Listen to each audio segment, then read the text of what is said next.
பண்ணக்கூடாது. காம்படிட்டிவ் எக்ஸாமை பொறுத்த வரைக்கும் நீங்கள் எந்த அளவுக்கு உங்கள் ரிசல்ட்டை திரும்ப திரும்ப அனலைஸ் பண்ணுறீங்களோ அந்த அளவுக்கு நீங்கள் பர்ஃபெக்ஷனாக வருவீங்க.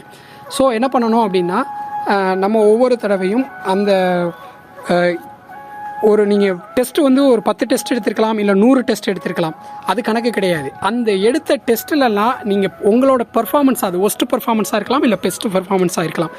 எப்படி இருந்தாலும் அந்த பர்ஃபார்மன்ஸை நீங்கள் எப்படி அனலைசிஸ் பண்ணுறீங்க அப்படின்னு, இப்போ நான் கொடுத்துருக்க ஆன்சர் எது, இந்த ஆன்சர் கொடுத்துருக்கேன், இந்த ஆன்சரு கரெக்டாக தப்போ, ஏன் தப்பாச்சு, ஏன் ரைட் ஆச்சு, ஸோ அப்படின்னா தப்பாச்சுன்னா ஏன், அதுக்கான கரெக்டான ஆன்சர் என்ன அப்படிங்கிறத தேடும்போது தான் நீங்கள் அங்கே ஆட்டோமேட்டிக்காகவே படிக்க ஆரம்பிச்சிடுறீங்க.